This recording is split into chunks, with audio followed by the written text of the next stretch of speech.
கர்த்தருடைய பரிசுத்த நாமத்துக்கு மகிமை உண்டாகட்டும். ஆண்டவரும் உலக மீட்பரும் ஆகிய இயேசு கிறிஸ்துவின் நாமத்திலே உங்களை வாழ்த்துகிறேன். இந்த நாளினுடைய செய்தியாக தானியேல் புஸ்தகம் 11வது அதிகாரம் 32வது வசனத்தினுடைய பிற்பகுதியை நாம் வாசிப்போம். 32ல பிற்பகுதி. தங்கள் தேவனை அறிந்திருக்கிற ஜனங்கள் திடம் கொண்டு அதற்கேற்றபடி செய்வார்கள். அல்லேலூயா. தங்கள் தேவனை அறிந்திருக்கிற ஜனங்கள் திடன் கொண்டு அதற்கு ஏற்றபடி செய்வார்கள்.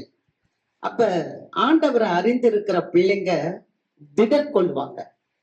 திடன் கொண்டு அதற்கு ஏற்றபடி செய்வார்கள்.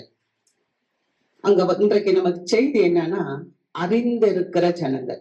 யார அறிகிறது? ஆண்டவரை அறிந்திருக்கிற ஜனம். நம்ம யார அறியணும் அப்படின்னு சொன்னா கர்த்தரை அறிந்து கொள்ளணும். அப்போஸ்தலனாகிய பவுல் கூட எபேசு சபைக்கு ஜெபிக்கும் போது ஆண்டவராகிய இயேசு கிறிஸ்துவ மரணத்திலிருந்து உயிரோடு எழுப்பின அந்த தேவனை அறிந்து கொள்ளும்படி இந்த ஜனங்களுக்கு பிரகாசமுள்ள மனக்கண்களை கொடுங்கப்பா. அல்லேலூயா. பிரகாசமுள்ள கண்களை கொடுங்க அப்படின்னு ஜெபிக்கிறார். அப்ப நமக்கு என்ன இந்த நாட்கள்ல தேவை? கடைசி நாட்கள்ல வாழ்ந்துட்டு இருக்கிறோம். கொடிய காலங்கள்ல நம்ம வாழ்ந்துட்டு இருக்கிறோம். எதிர்பாராத விதமான பல இன்னல்கள், இடையூறுகள், பல தேவைகள், பல கஷ்டங்கள், பல நஷ்டங்கள் இதெல்லாம் வந்து கொண்டிருக்கிறது. இப்படிப்பட்ட சூழ்நிலையில ஒரு விசுவாச பிள்ளை என்ன செய்யணும்னா, நாம் ஆராதிக்கிற தெய்வம் யார், எப்படிப்பட்டவர் அப்படின்றத நம்ம அறிந்திருக்க வேண்டும். அல்லேலூயா, அல்லேலூயா. அங்க வசனம் சொல்லுது, நம்ம வெளிப்படுத்தின விசேஷம் 1வது அதிகாரம் 3வது வசனம் சொல்லுது, அவருடைய வார்த்தையை கேட்கிறவர்களாகவும் வாசிக்கிறவர்களாகவும் மாத்திரமல்ல, அதை கை கொள்ளுகிறவர்களாகவும் இருங்கள். ஏன்னா நாட்கள் சமீபமா இருக்கு. அப்ப ஆண்டவருடைய வார்த்தை சமீபமா இருக்கிறதுனால இன்னைக்கு ஆண்டவர் பேசுற இந்த வார்த்தையை நம்ம கை கொள்ளணும். இன்னைக்கு என்ன வார்த்தை ஆண்டவர் தராரு? அவரை அறிகிற அறிவுல நம்ம வளரணும். அல்லேலூயா, அல்லேலூயா. அவ்வளவு ஈஸி இல்ல. ஆனா நம்ம என்ன பண்ணணும்னா, அதுக்கு ஆண்டவருக்கு கிரயம் செலுத்தி தான் அவரை கொடுத்து நம்ம அறிய முடியும். ஏன்னா மத்தேயு 11வது அதிகாரத்துல இயேசு சொல்லுகிறார், கர்த்தருடைய ராஜ்யம், தேவனுடைய ராஜ்யம் பலவந்தம் பண்ணப்படுகிறது, பலவந்தம் பண்ணுகிறவர்கள் அதை பிடித்து கொள்ளுகிறார்கள். அல்லேலூயா. அப்ப நம்ம ஆண்டவரை எப்படி அறிய முடியும் அப்படின்னா, நம்ம பலவந்தம் பண்ணியாவது ஆண்டவரை நம்ம என்ன பண்ணணும்? அறிந்து கொள்ள வேண்டும். அல்லேலூயா. கர்த்தருக்கு மகிமை. அப்ப கர்த்தரை அறிகிற அறிவுல நாம் வளரணும். ஆண்டவர் யார்கிட்ட அவருடைய ஆசீர்வாதத்தை வைக்கிறார் அப்படின்னா, அவரை தாழ்மையா அவரை ஏற்றுக்கொள்ளுகிற பிள்ளைகள் மேல ஆண்டவர் அவருடைய அபிஷேகத்தை, அவருடைய ஆசீர்வாதத்தை நமக்கு கொடுக்கிறார். முதலாவது நம்ம என்ன செய்யணும் அப்படின்னா, அவருடைய அறிகிற அறிவின் மேன்மை. ஆண்டவரை அறிகிற அறிவின் மேன்மை என்ன பாருங்க. அப்போஸ்தலனாகிய பவுல் சொல்லுகிறார், கர்த்தரை அறிகிற அறிவின் மேன்மைக்காக நான் எல்லாவற்றையும் நஷ்டமும் குப்பையுமாய் எண்ணுகிறேன். அப்ப ஆண்டவரை அறிகிற அறிவுல பவுல் அப்போஸ்தலர் இருந்தார். அல்லேலூயா. அவர் என்ன சொன்னாரு? 2 கொரிந்தியரின் புஸ்தகம் 5வது அதிகாரம் 16வது வசனம் வாசிக்கலாம். ஆகையால் இது முதற்கொண்டு நாங்கள் ஒருவனையும் மாம்சத்தின்படி அறியோம். நாங்கள் கிறிஸ்துவையும் மாம்சத்தின்படி அறிந்திருந்தாலும் இனி ஒருபோதும் அவரை மாம்சத்தின்படி அறியோம். அல்லேலூயா. பவுல் அழகா சொல்றாரு, நாங்கள் ஒருவனையும் மாம்சத்தின்படி அறியோம். அப்ப ஒரு மனுஷனையும் நான் இனிமேல் எப்படி அறிய மாட்டேன்? மாம்சத்தின்படி அறிய மாட்டேன். அல்லேலூயா. ஏன்னா ஆண்டவர் எப்படிப்பட்டவர் தெரியுமா? அவர் ஒருவர் மரித்திருக்க எல்லாரும் மரித்தார்கள், அவர் ஒருவர் பிழைத்திருக்க எல்லாரும் அவராலே பிழைத்திருக்கிறார்கள். ஆகவே பிழைத்திருக்கிறவர்கள் அவருக்காகவே நம்ம பிழைத்திருக்கிறோம். ஆமென். அப்ப இந்த தேவன் எப்படிப்பட்ட தேவன்? பாவத்தை தான் வெறுப்பாரே ஒழிய பாவிகளை வெறுக்க மாட்டார். அல்லேலூயா. அதனால இந்த பவுல் சொல்லுகிறார், என்ன சொல்லுகிறார்? நாங்க எந்த மனுஷனையும் மாம்சத்தின்படி அறிய மாட்டோம், ஆண்டவராகிய இயேசு கிறிஸ்துவையும் நாங்க மாம்சத்தின்படி அறிய மாட்டோம். இது வரைக்கும் அப்படி அறிந்திருந்தாலும், ஏன்னா எல்லாரும் என்ன சொன்னாங்கன்னா, இவர் மரியாளுடைய வயிற்றுல பிறந்தவர் தானே. அவங்க போய் அவர் ஒரு இடத்துல பிரசங்கம் பண்ணும்போது, இவங்க அம்மா மரியாள் தானே, இவங்க அப்பா யோசேப்பு தானே, இவங்க சகோதரர்கள்லாம் இங்க இருக்காங்கல்ல அப்படின்னு சொல்லி மாம்சத்தின்படிதான் அறிந்திருந்தாங்க. அதனாலதான் பவுல் கூட அவரை ஏற்றுக்கொள்ள முடியல. ஏற்றுக்கொள்ள முடியாம அவர் அந்த கிறிஸ்தவ மார்க்கத்துக்கு எதிர்த்து நின்றார். ஆனா இயேசு அவர் பார்த்த பிறகு அவர் மாம்சத்தின்படி இருக்கிறதை எடுத்து போட்டார். அல்லேலூயா. அதனாலதான் அவர் சொல்றாரு, இனி நாங்க மாம்சத்தின்படி அவரை பார்க்க மாட்டோம். அல்லேலூயா. கர்த்தருக்கு மகிமை. பாருங்க, தமஸ்கு பட்டணத்துக்கு அவர் போறாரு. அப்படி அவர் போகும்போது அங்க ஆண்டவரை பாக்குறாரு, உயிர் தெளிந்த தேவனை பாக்குறாரு. அப்படி பார்க்கும்போது அவர் கேட்கிறாரு, ஆண்டவரே நீர் யார் என்று கேட்கிறார். அல்லேலூயா. ஆனா அதே சமயத்துல ஓட்டத்தினுடைய துவக்கத்துல ஆண்டவரை நீர் யார் என்று கேட்டவர், ஓட்டத்தினுடைய முடிவுல அவர் சொல்றாரு, நான் விசுவாசித்திருக்கிறவர் இன்னார் என்பதை அறிவேன். அல்லேலூயா. எவ்வளவு அவர் ஆண்டவரை அறிகிற அறிவிலே விருத்தி அடைந்தார் என்று பாருங்க. அந்த ஊழியத்தின் துவக்கத்துல நீராக ஆண்டவரே அப்படின்னு சொல்லும் போது அனனியா அவருக்கு பரிசுத்த ஆவியை கொடுத்தார். ஆண்டவர் சொன்னார், அவன் பாரு என்னுடைய நாமத்து நிமித்தம் எவ்வளவா பாடுபடணும் அப்படின்னு சொல்லி ஆண்டவர் முன்கொதித்தார். ஆனா அதே அந்த சவுல் என்னப்பட்ட அந்த பவுல் கடைசி அவர் என்ன சொல்லுறார் அப்படின்னு சொன்னா, நான் விசுவாசித்திருக்கிறவர் இன்னார் என்பதை அறிவேன், நான் அவரிடத்தில் ஒப்பு கொடுத்ததை அந்நாள் வரை அவர் காத்து கொள்வார். எந்த நாள் வரை? கிறிஸ்துவனுடைய வருகை பரியந்தோ நம்மளை அவர் பாதுகாத்துக் கொள்வார். அல்லேலூயா. அப்படி ஒரு உறுதிப்பாடு அவர்கிட்ட இருந்ததுனாலதான் அவர் என்ன சொல்ல முடிஞ்சுச்சுன்னு சொன்னா, கர்த்தராகிய இயேசு கிறிஸ்துவ அறிகிற அறிவின் மேன்மைக்காக நான் எல்லாவற்றையும் நஷ்டமாய் குப்பையாய் எண்ணுகிறேன். அப்ப இந்த நாட்களில நம்ம என்ன நினைக்கணும்னா, ஆண்டவர் அறிகிற அறிவுல வளரணும். எவ்வளவு பிரசித்தி பெற்ற தேவ மக்களாக இருந்தாலும் அவர்கள் இந்த பூமிக்குரியதையோ அல்லது அவர்களுடைய சரீர பிரகாரம் உடையதையோ அவங்க பார்க்கல. ஒவ்வொரு தேவ மனுஷர்களும் வேதத்துல கூட பார்க்கிற அநேக தேவ மனுஷர்கள் தேவனை அறிந்திருந்தார்கள். ஆண்டவரை அறிந்தனாலதான் அவர்கள் பலன் கொண்டார்கள்.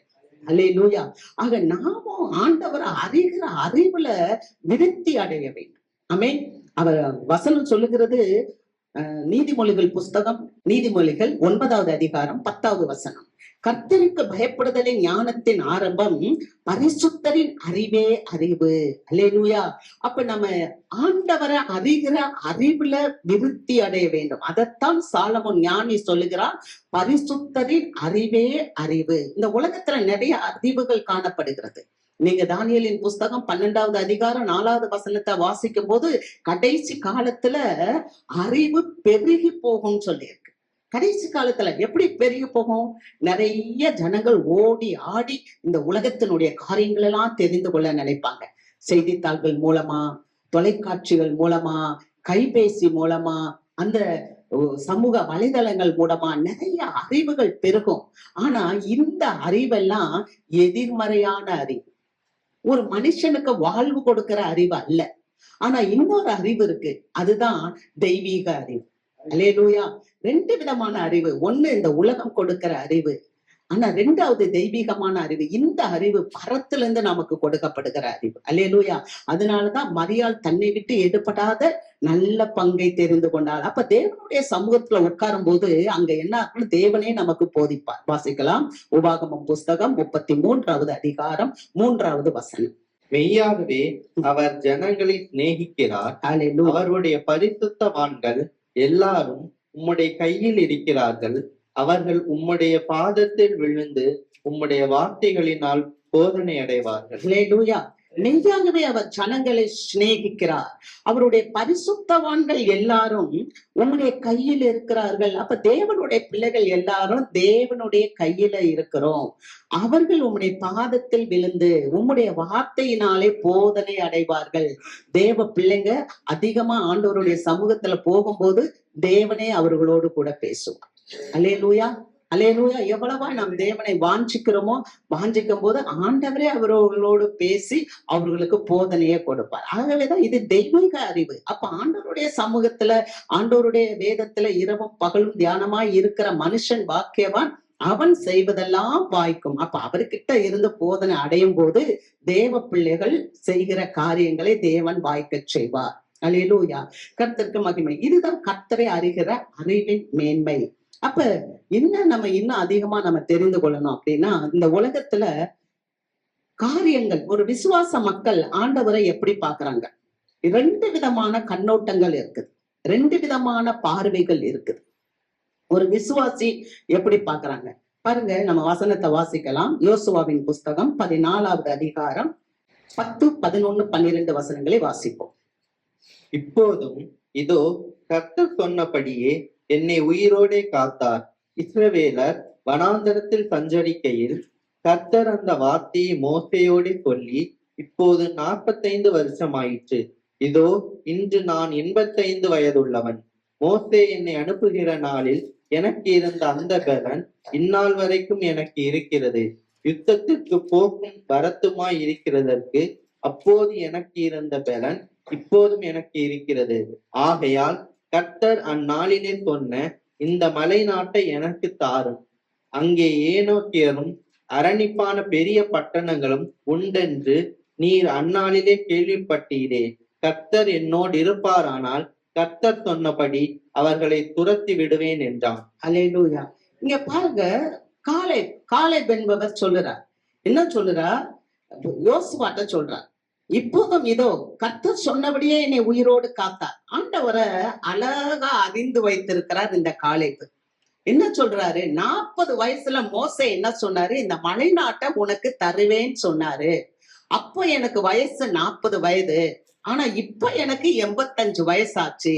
45 வருஷம் கழிச்சு ஆண்டவர் சொன்ன வார்த்தை மேல உறுதி வைத்து ஆண்டவரை அறிகிற அறிவுல இந்த மனுஷன் விருத்தி அடைந்து நம்பிக்கைப்பட்டு இப்ப யோசுவாட்ட கேட்கிறாரு, நான் 40 வயசுல எப்படி இருந்தேனோ அதே பலமாதான் இந்த 85 வயதுலயே நான் இருக்கிறேன். அல்லேலூயா. ஆகவே நீ எனக்கு அந்த மலை நாட்டை தா, கர்த்தர் என்னோடு இருப்பாரானால் கர்த்தர் சொன்னபடி அவர்களை துரத்தி விடுவேன். அல்லேலூயா. அப்ப ஆண்டவராகிய இயேசு கிறிஸ்து நேற்றும் இன்றும் என்றும் மாறாதவர். நம்ம ஆண்டவரை எப்படி பார்க்கிறோம்? நம்மளுடைய பிரச்சனைகள் எப்படி பார்க்கிறோம்? நம்ம பார்த்தோம், காத்திருப்பது, பஸ்ஸுக்கு காத்திருக்கிறதெல்லாம் சொன்னாங்க இல்லையா? அப்ப காத்திருக்கிறது அப்படின்னா இந்த காலை ஏறக்குறைய 45 வருடம் காத்திருந்தார். 40 வயதுல சொன்ன ஒரு காரியத்தை ஏறக்குறைய 45 வருடம் காத்திருந்து அவர் 85வது வயதிலையும் கூட என்னுடைய சத்து, என்னுடைய சுகம், என்னுடைய பலன் மாறவில்லை. ஏன்னா நான் விசுவாசிக்கிறவர் யார் என்பதை அவர் அறிந்திருந்தார். அல்லேலூயா. நம்ம அநேக நேரங்கள்ல தேவ பிள்ளைங்க நம்ம எப்படி இருக்கிறோம்னா சோர்ந்து போய்கிறோம். ஆனா நம்ம தெய்வத்தை யார் என்று நம்ம அறியும் போதுதான் நம்ம பலன் கொள்ள முடியும். ஆமென். ஐயோ எனக்கு வயதாகிருச்சு, ஐயோ நான் இத்தனை ஆண்டுகள் ஆயிடுச்சு, இனிமேல் எனக்கு இந்த காரியம் நடக்குமா? அது நடக்காது அப்படின்னு ஈஸியா சொல்லிடுவோம். அதுக்கு காரணம் என்னன்னா நம்மளுடைய கண்ணோட்டத்திலேயே நம்ம சில பிரச்சனைகளை பார்க்கிறோம். ஆனால் தேவனுடைய கண்ணோட்டத்துல நம்ம பார்க்கும்போது நம்மிலும் பெரியவர் தேவன். அதைத்தான் இந்த காலை பார்த்தார். அவருடைய கண்ணோட்டத்துல அல்ல, தேவனுடைய கண்ணோட்டத்துல அவர் பார்த்தார். அல்லேலூயா. பாருங்க, ஒரு மனிதன் இந்த காலை எப்படி பார்த்தார் அப்படின்னா அவர் விசுவாசித்தார், கர்த்தருடைய கண்ணோட்டத்துல பார்த்தார். ஆனா இன்னொரு மனிதர்கள், இன்னொரு கூட்டத்தார் எப்படி அதை பார்த்தாங்க? வாசிக்கலாம். என்னாகமம் புஸ்தகம் 13வது அதிகாரம் 28, 29, 30. ஆனாலும் அந்த தேசத்திலே குடியிருக்கிற ஜனங்கள் பலவான்கள், பட்டணங்கள் அரணிப்பானவைகளும் மிகவும் பெரியவைகளுமாய் இருக்கிறது. அங்கே ஏனாக்கின் குமாரனையும் கண்டோம். அமலேக்கியர் தென்புறமான தேசத்தில் குடியிருக்கிறார்கள். ஏத்தியரும் எபூசியரும் எமோரியரும் மலை நாட்டில் குடியிருக்கிறார்கள். கானானியர் கடல் அருகேயும் யோர்தான் அண்டையிலும் குடியிருக்கிறார்கள் என்றார்கள். அப்பொழுது காலேப் மோசேக்கு முன்பாக ஜனங்களை அமர்த்தி, நாம் உடனே போய் அதை சுதந்திரித்துக் கொள்வோம், நாம் அதை எளிதாக ஜெயித்துக் கொள்ளலாம் என்றான். ஹல்லேலூயா.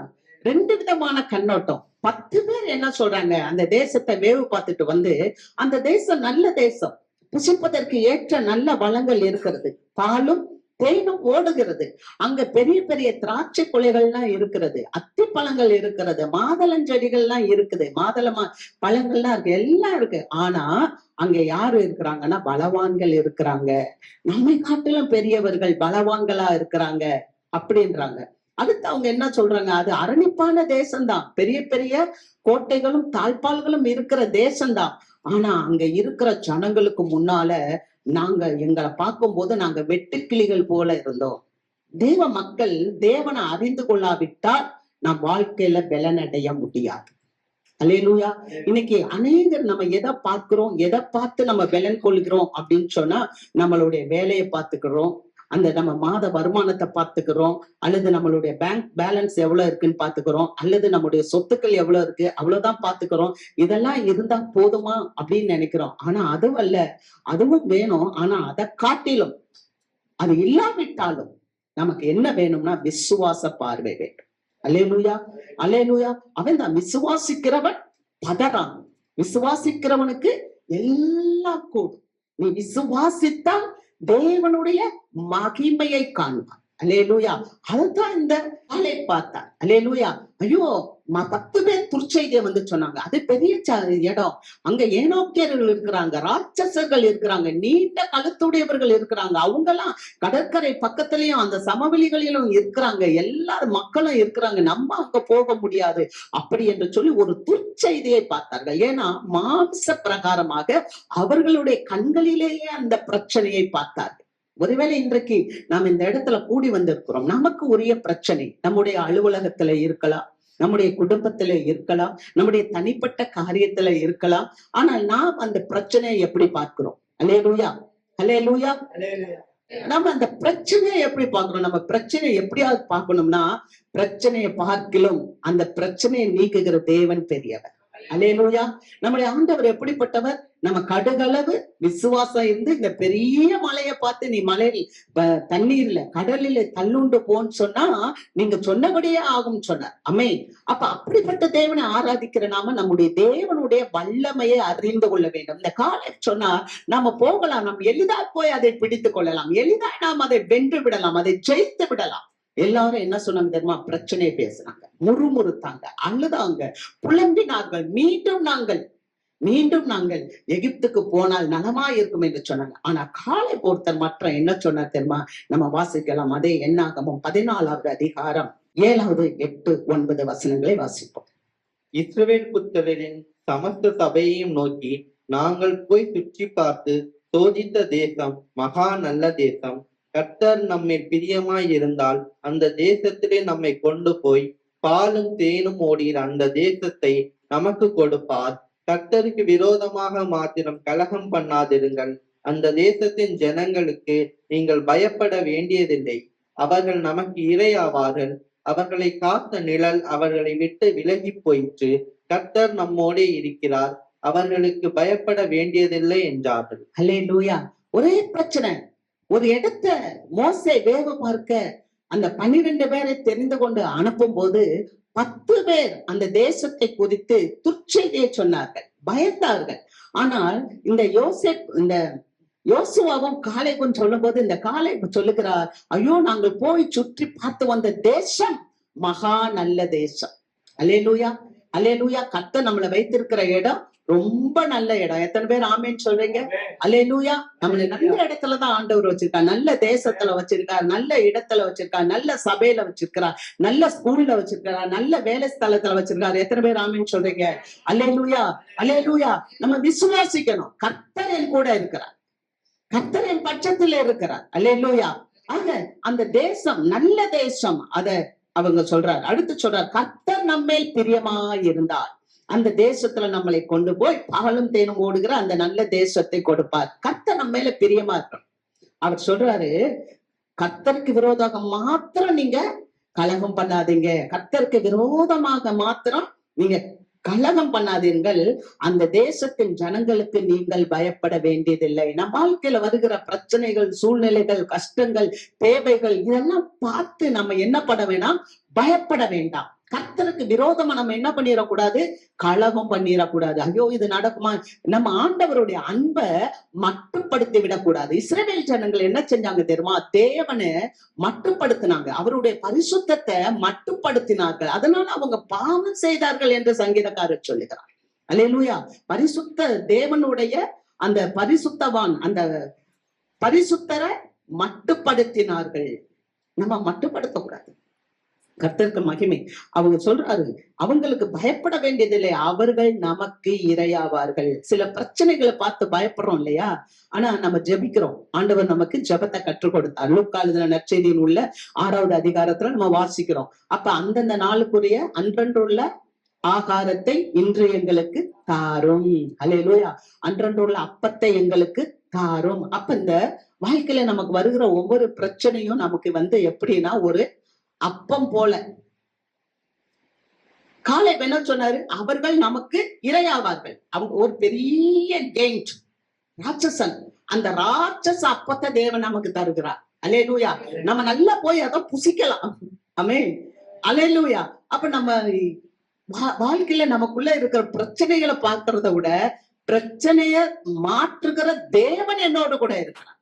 அல்லேலூயா. அவரை பார்க்கணும். அதனாலதான் அவர்கள் நமக்கு இரையாவார்கள். அப்ப அந்தந்த நாளுக்குரிய அப்பம் எனக்கு தாருணும் போது ஒவ்வொரு நாளும் ஒரு பிரச்சனை நம்ம சந்திக்கும் போது, ஆகா, இந்த அப்பத்தை நான் புசித்து நான் ஜெயம் எடுப்பேன். அல்லேலூயா. நீங்க வாசிக்கலாம் 1 சாமுவேலின் புஸ்தகம் 2வது அதிகாரம் 1வது வசனம். அப்பொழுது அந்நாள் ஜெபம் பண்ணி, என் இருதயம் கர்த்தருக்குள் களி கூறுகிறது, என் கொம்பு கர்த்தருக்குள் உயர்ந்திருக்கிறது, என் பகைஞரின் மேல் என் வாய் திறந்திருக்கிறது, உம்முடைய இரட்சிப்பினாலே சந்தோஷப்படுகிறேன். அல்லேலூயா. அண்ணால் பாத்தீங்களா, ஜெபம் பண்றாங்க. ஜெபம் பண்ண உடனே அவங்களுடைய பிரச்சனைக்கு என்ன கிடைச்சிருச்சுன்னா சொல்யூஷன் கிடைச்சிருச்சு. அல்லேலூயா.